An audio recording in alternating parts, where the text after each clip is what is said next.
Olá, amigos, boa noite. Bem-vindos a mais um episódio Estudando com Joana de Ângeles, encontro promovido pela nossa casa MAP, Movimento de Amor ao Próximo. Na semana passada, nós começamos a falar sobre a parábola do filho pródigo, que a mentora aborda com tanta beleza, com tanta sabedoria, no 15º livro da série psicológica, Em Busca da Verdade, psicografia de Divaldo Franco. Nós dissemos que íamos mostrar a vocês as imagens da mão esquerda do pai, ânimos, e da mão direita, a mão feminina, ânima. Então, nessa imagem agora dá para ver um pouco melhor. O quadro é escuro, a figura é da internet. Essa, inclusive, foi copiada da Nova Acrópole de Portugal. Mas dá para a gente ver. Vamos ainda mostrar algumas outras figuras que são importantes para a nossa reflexão. Nós estamos falando de um quadro, de uma pintura de uma pessoa, Rembrandt, né, que viveu no século XVI e representou no seu sentir, com a sua arte, essa cena do filho pródigo. E um dos seus biógrafos diz que ele foi um jovem orgulhoso demais, convencido do seu próprio talento e desejoso de explorar tudo que o mundo tem a lhe oferecer. Um extrovertido que ama a luxúria e pouco se importa com o que se passa com as pessoas à sua volta. Não há dúvida de que o dinheiro era uma das principais preocupações de Rembrandt. Ele ganhou muito, gastou muito e perdeu muito. E todas essas coisas nos compõem. Falar dele por quê? Apenas mais uma exemplificação. Também no livro Pão Nosso, de Emmanuel, psicografia de Chico Xavier, no capítulo 24, Emmanuel nos fala do filho pródigo, citando o versículo 17 do capítulo 15 de Lucas. É o versículo que diz assim: e caindo em si, disse: quantos jornaleiros de meu pai têm abundância de pão, e eu aqui pereço fome. E ele vai fazendo uma análise que, em dado momento, ele nos diz assim: os filhos pródigos não respiram somente onde se encontra o dinheiro em abundância. Acomodam-se em todos os campos da atividade humana, resvalando de posições diversas. Grandes cientistas da Terra são perdulares da inteligência, destilando venenos intelectuais, indignos das concessões de que foram aquinhoados. Artistas preciosos gastam, por vezes, inutilmente a imaginação e a sensibilidade através de aventuras mesquinhas, caindo, afinal, nos desvãos do relaxamento e do crime. Em toda parte, vemos os dissipadores de bens, de saber, de tempo, de saúde, de oportunidade. São eles que, contemplando corações simples e humildes em marcha para Deus, possuídos de verdadeira confiança, experimentam a enorme angústia da inutilidade e, distantes da paz íntima, exclamam desalentados: quantos trabalhadores pequeninos guardam o pão da tranquilidade, enquanto a fome de paz me tortura o espírito. É mais uma reflexão. Joana vai nos falar sobre esses estágios, mas vamos dar continuidade para ficar mais claro a parábola do filho pródigo, como narrado no livro de Joana, Em Busca da Verdade. Nós lemos até aqui, quando o filho diz: pai, pequei contra o céu e diante de ti. Já não sou digno de ser chamado teu filho. Então é aqui que nós paramos. E segue a parábola dizendo: o pai, porém, disse a seus servos: trazei-me depressa a melhor roupa e vestilha, e pondo-lhe um anel no dedo e sandálias nos pés. Trazei também o novilho cevado, matai-o, comamos e regozijemo-nos, porque esse meu filho era morto e reviveu, estava perdido e se achou. E começaram a regozijar-se. Seu filho mais velho, que estava no campo, quando voltou e foi chegando à casa, ouviu a música e a dança, e chamando um dos criados, perguntou-lhe o que era aquilo. E este lhe respondeu: chegou teu irmão, e teu pai mandou matar o novilho cevado, porque o recuperou com saúde. Ele se indignou e não queria entrar. E saindo seu pai procurava conciliá-lo. Mas ele respondeu ao pai: há tantos anos te sirvo, sem jamais transgredir uma ordem tua, e nunca me deste um cabrito para eu me regozijar com meus amigos. Mas quando veio esse teu filho, que gastou os seus bens com meretrizes, tu mandaste matar para ele o novilho cevado. Replicou-lhe o pai: filho, tu sempre estás comigo, e tudo que é meu é teu. Entretanto, cumpria regozijarmos-nos e alegrarmos-nos, porque este teu irmão era morto e reviveu, estava perdido e se achou. E termina aqui a parábola.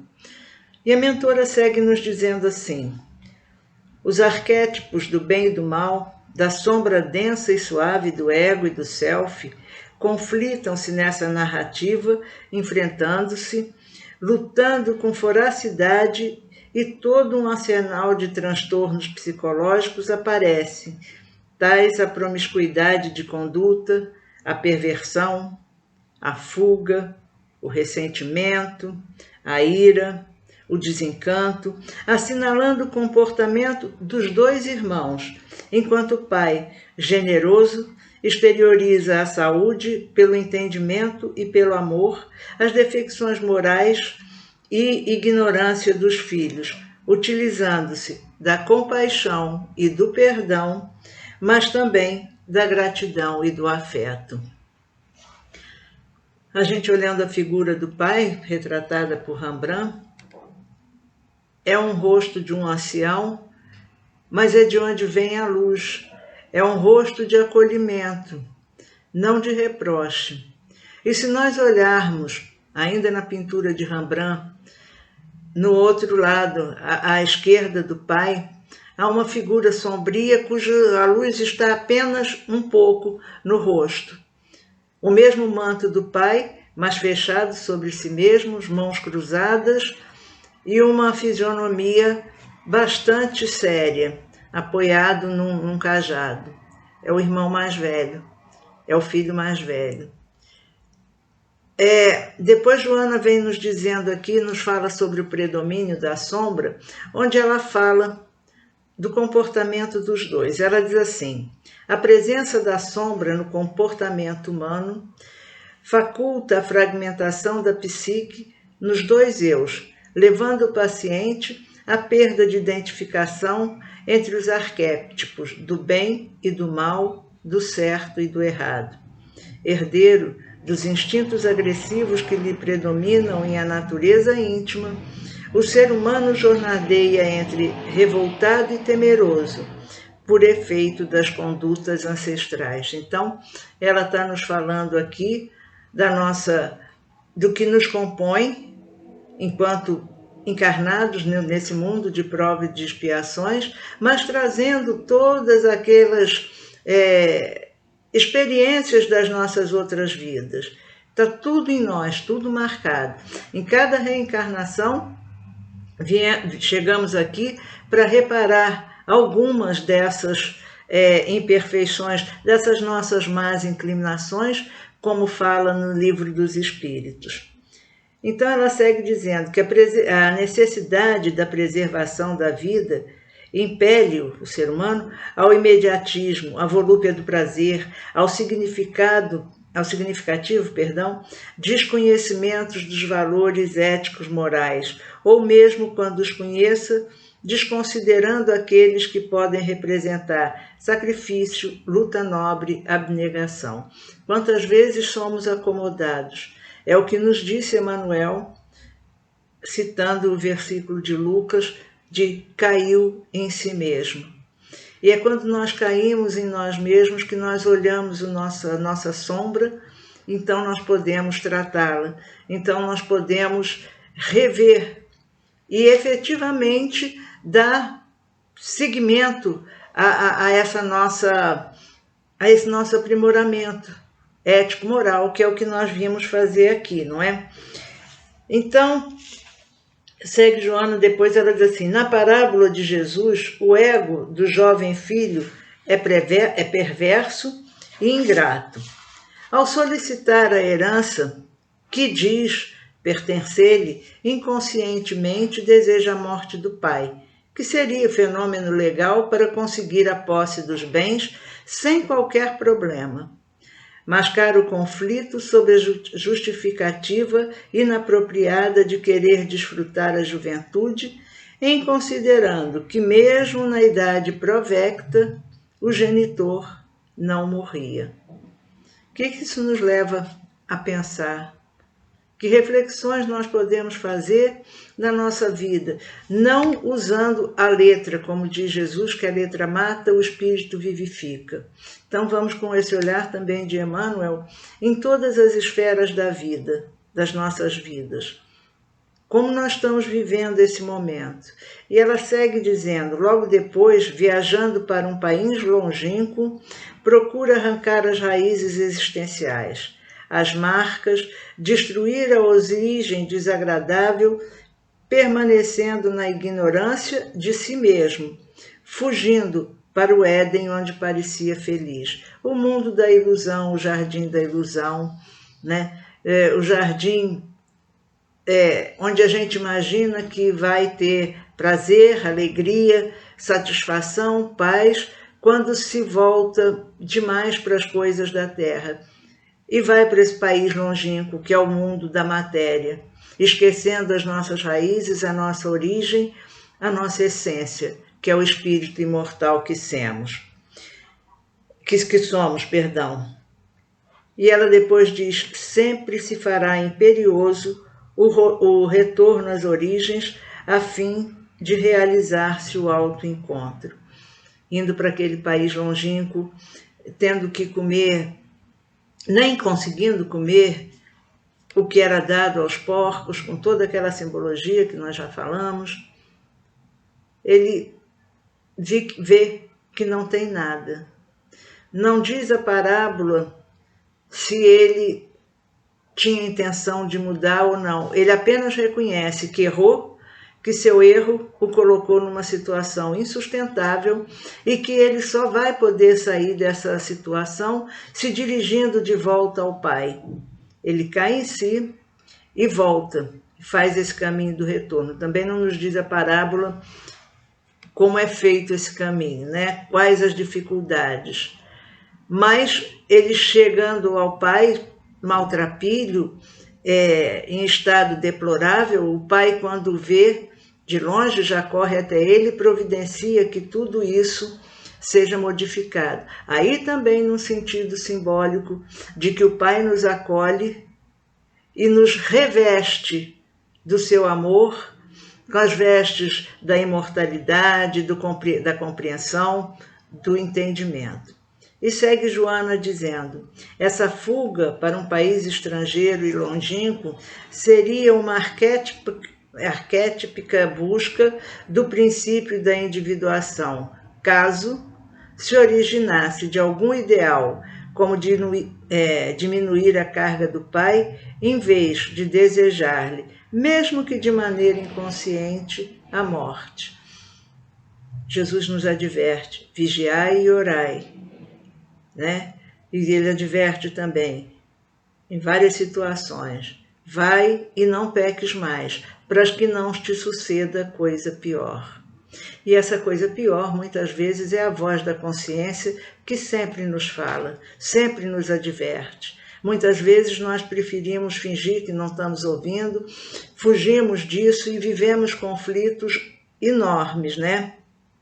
E ela diz assim, que há nesse conflito o mundo do pai, o mundo do filho e o mundo do irmão, em forma de sombras perturbadoras, efeito da fissura da psique em relação ao ego.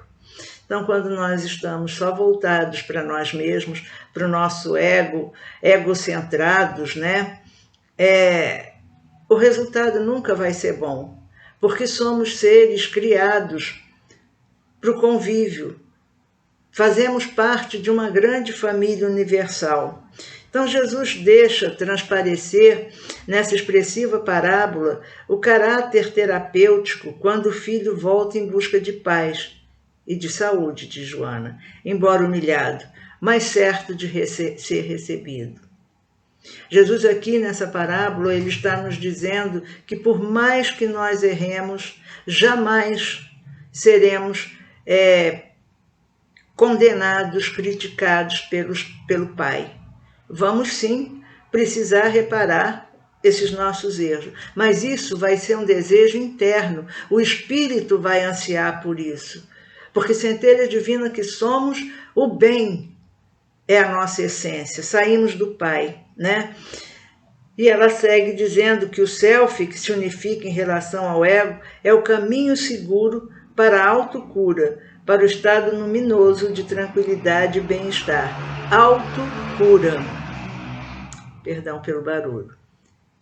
Então não adianta a gente buscar cura fora de nós mesmos. Precisamos, e muito, de auxílio, muitas e muitas vezes. Mas nenhum médium, nenhum terapeuta, nenhum psiquiatra, nenhum amigo, pai, mãe, ninguém vai poder nos dar essa cura de fora para dentro. Todas essas pessoas vão poder nos ajudar, sim, a fazermos brotar de dentro de nós essa cura, de encontrarmos em nós a luz no fim de túnel, né? E ela segue dizendo, a viagem para longe é uma busca arquetípica do heroísmo, da conquista do desconhecido, do infinito, que não se concretiza, porque o objetivo consciente era o prazer do filho, né? E não a responsabilidade, e que a violência do abandono do pai idoso, a exuberância do egotismo e o desprezo pelo irmão mais velho que trabalha. E ela dá essa palavra egotismo. Egotismo é o excesso, é o excessivo apreço por si, só por si. Diferente do egoísta, que quer as coisas para si, mas enxerga o demais. No egotismo, não. Não existem os outros, né? A viagem de volta ao lar que faz o filho mais jovem não é por amor ao pai, nem por qualquer sentimento nobre, mas porque passa fome e tem a garantia de que no lar terá muito mais conforto e abundância alimentar, qual ocorre com os empregados da fazenda. A sua sombra interesseira deflui do ego atormentado que não conseguiu a união com o self. Então, não basta isso, que a gente faça esse movimento, até por egoísmo, né? Sem o verdadeiro arrependimento. Livro Céu e Inferno, expiação, arrependimento, expiação e reparação. São as 3 condições para o espírito caminhar, evoluir e seguir mais adiante na sua vida. Aí ela vai falar do filho mais velho. Por sua vez, a sombra cruel do irmão que ficou, dele faz um miserável que inveja a sorte do filho despudorado, que tem ciúme da atenção que o pai concede, que se revolta, dominado pelo conflito de inferioridade e pelas torturas no psiquismo. Sente-se, rejeitado, embora haja sido devotado, possivelmente, por interesse de ficar com tolerância, em vez de concentrar-se em estar com o pai, porquanto se queixa de que nunca recebeu um cabrito para festejar com seus amigos. Uma projeção inconsciente da raiva guardada pelo abandono do irmão que fugiu manifesta-se como retaliação, não querendo participar das festas de boas-vindas. Bom, aí, tá ainda no livro Pão Nosso, também Emmanuel vai nos falar sobre essa figura, o filho egoísta. E ele vai citar o versículo 29 do capítulo 15 de Lucas. Mas, respondendo, ele disse ao pai: eis que te sirvo há tantos anos, sem jamais transgredir um mandamento teu, e nunca me deste um cabrito para alegrar-me com meus amigos. A parábola não apresenta somente o filho pródigo. Mais aguçada a atenção e encontraremos o filho egoísta. O ensinamento velado do mestre demonstra dois extremos da ingratidão filial. Um reside no esbanjamento, o outro na avareza. São as duas extremidades que fecham o círculo da incompreensão humana. De maneira geral, os crentes apenas enxergam o filho que abandonou o lar paterno, a fim de viver nas estornices do escândalo, tornando-se credor de todas as punições. E raros aprendizes conseguiram fixar o pensamento na conduta condenável do irmão que permanecia sob o teto familiar, não menos passível de repreensão. Observando a generosidade paterna, os sentimentos inferiores que o animam sobem à tona e ei-lo na demonstração da sovinice. Como as aparências enganam, né? Contraria-o a vibração de amor reinante no ambiente doméstico. Ele não suportou a alegria do pai com o retorno do irmão. E veja, em nenhum momento a parábola fala, quando o filho mais velho fala, ele só diz ao pai, o teu filho. Ele nunca se refere, nunca usa a expressão meu irmão. É sempre o teu filho. É como a gente também, né? Quando está com raiva, o casal diz, olha o que está fazendo o teu filho, né? O teu irmão. Ainda isso é muito significativo, né? São expressões do nosso inconsciente falando, nos chamando a atenção. Contraria a vibração do amor reinante no ambiente doméstico. Alega como autêntico preguiçoso os anos de serviço em família. Invoca na posição de crente vaidoso a suposta observância da lei divina e desrespeita o genitor incapaz de compartilhar-lhe o justo contentamento. Os dois ignoram os sentimentos do pai. Os dois estão voltados apenas para si mesmos, para os seus interesses. Esse tipo de homem egoísta é muito vulgar nos quadros da vida. Ante o bem-estar e a alegria dos outros, revolta-se e sofre, através da secura que o aniquila e do ciúme que o envenena. Lendo a parábola com atenção, ignoramos qual dos filhos é o mais infortunado, se o pródigo, se o egoísta. Mas, diz Emmanuel, atrevemos a crer na imensa infelicidade do segundo, porque o primeiro já possuía a bênção do remorso em seu favor. Seja pelo que for, seja como for, ele reconheceu o seu erro e caiu em si, enquanto que o filho mais velho ainda não. Então, essa parábola, né, dita por Jesus há mais de 2000 anos, Emmanuel, no livro Pão Nosso, também fala nisso, e vem Joana de Ângeles, na sua obra, não é só nesse livro que ela fala da parábola do filho pródigo, aliás, existem inúmeros estudos sobre essa parábola. Ela é interminável, o seu simbolismo, como é toda a Bíblia, todo o Antigo e Novo Testamento, né? E esse livro de Joana é de 2009, o de Emmanuel de bem antes.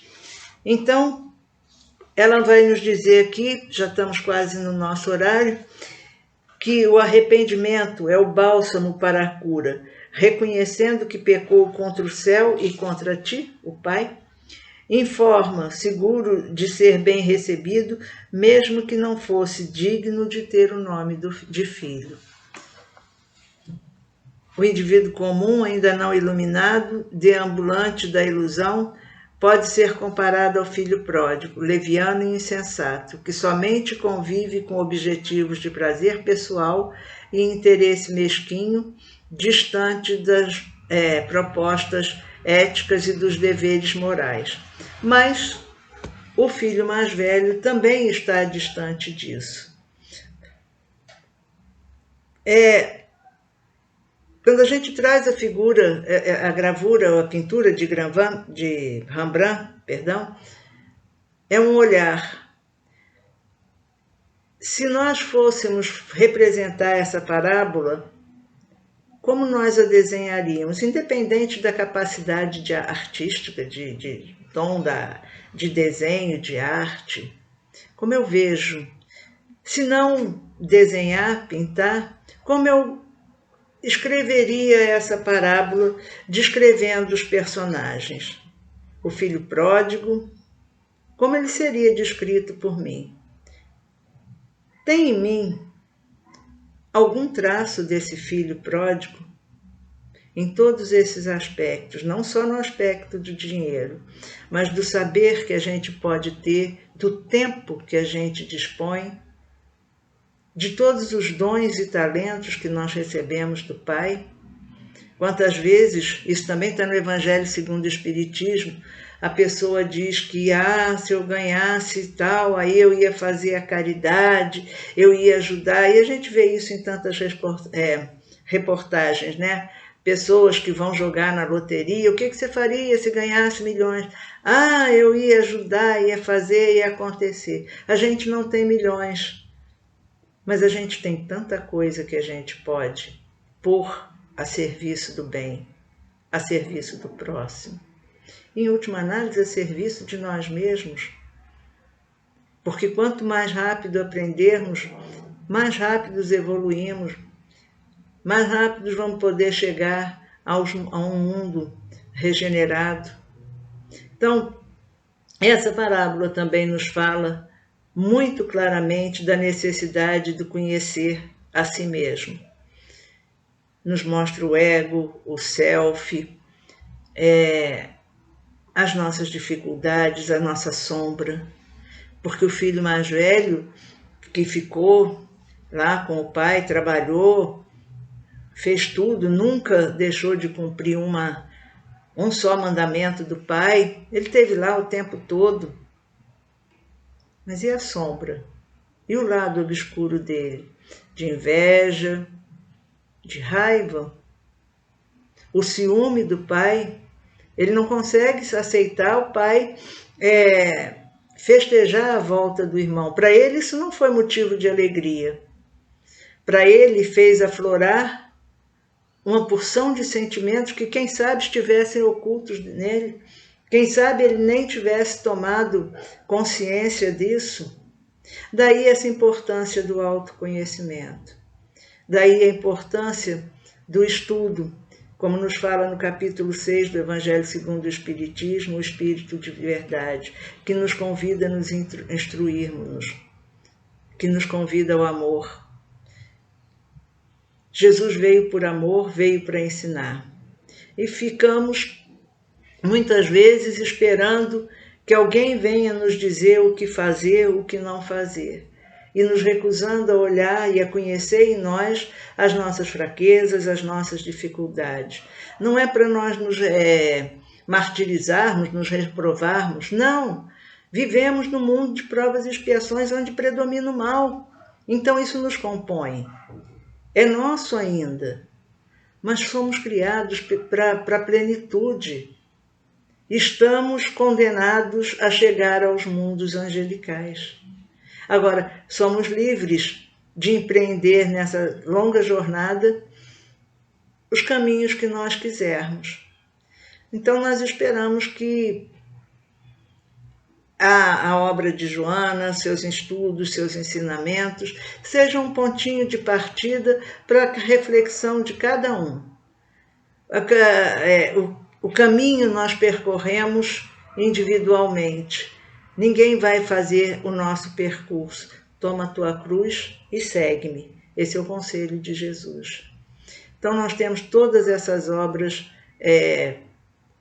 que ajudam a compreender o Evangelho.